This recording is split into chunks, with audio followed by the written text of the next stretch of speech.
আসসালামু আলাইকুম। নতুন আরেকটি রেসিপিতে আপনাদের স্বাগতম।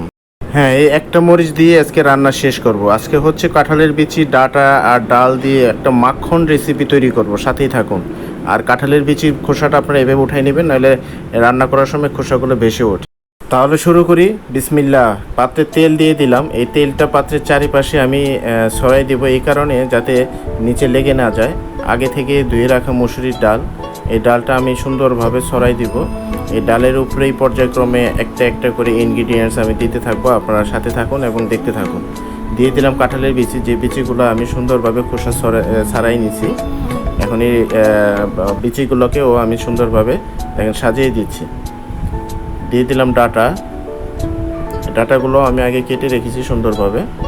আপনারা চেষ্টা করবেন ডাটাগুলো এভাবে কাটার জন্য। আমি ডাটা, কাঁঠালের বিচি দুটাই ধুয়ে পানি ঝরাই নিয়েছি। দিয়ে দিলাম টমেটো। আমি ছোট সাইজের টমেটো নিয়েছি 3টা, যেহেতু এখন টমেটোর সিজন না, তারপরও যতটুকু সম্ভব আমি ভালো রান্নার চেষ্টা করছি। দিয়ে দিলাম পেঁয়াজ আর দিলাম লবণ, সেই সাথে যে মরিচটা দেখিয়েছিলাম এই একটা নাগা মরিচ দিয়ে রান্না করব।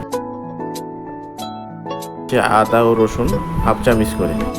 এবার এগুলোকে আমি অতি যত্ন সহকারে হাত দিয়ে সুন্দরভাবে এগুলোকে মিশিয়ে নেব। আমি চামচ ব্যবহার করব না, আমি এভাবে মিশাবো আর ধাপে ধাপে মশলাগুলো দিব। তো আমার এক পর্যায়ে জিরা এবং ধনিয়ার গুঁড়া দিলাম হাফ চামচ করে, হলুদের গুঁড়াও দিলাম হাফ চামচ। দেখেন আমার মশলা দেওয়া শেষ। এখন হাত দিয়ে খুব ভালোভাবে এগুলোকে মিশিয়ে নিতে হবে। এগুলো মিশানোর উপরেই কিন্তু আপনার স্বাদ অনেকটাই নির্ভর করবে। আমি এখন দিয়ে দিচ্ছি প্রায় 1.5 লিটার মতো নর্মাল পানি। এই পানিটা দিয়ে সুন্দরভাবে আমি ঢেকে দিব। আমি প্রায় 10 মিনিটের মতো ঢেকে রেখেছিলাম। মাশাআল্লাহ, ঢাকনা ওঠানোর পরে কত সুন্দর কালার হয়ে আসছে এবং এগুলো অনেকটা সিদ্ধ হয়ে আসছে। ডালটাও সিদ্ধ হয়ে গেছে। আবার ঢেকে দিলাম কিছু সময়ের জন্য।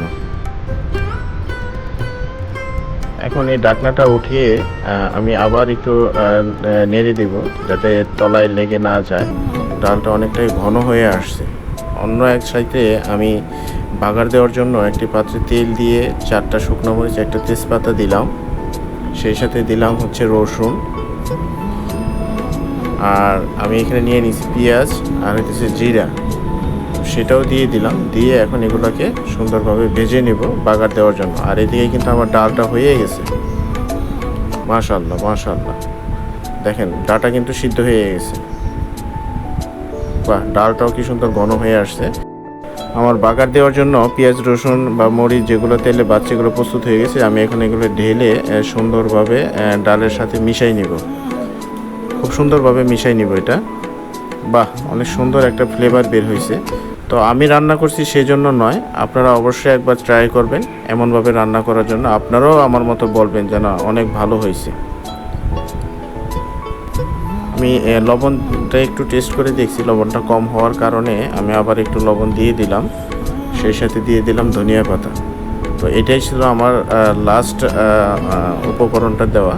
তো এখন আর আমি চুলা জ্বালিয়ে রাখবো না, চুলা বন্ধ করে 5 মিনিটের মতো রাখবো। তারপর আমি এটাকে পরিবেশন করে দেবো। মাশাআল্লাহ মাশাআল্লাহ, দেখেন কি অবস্থা। আর কি বলবো আপনাদের, আপনারা নিজেরাই দেখতে পাচ্ছেন। 1 চামচ ডাল দিয়ে আপনারা অনায়াসে 1 প্লেট ভাত খেতে পারবেন, এতে কোনো সন্দেহ নেই।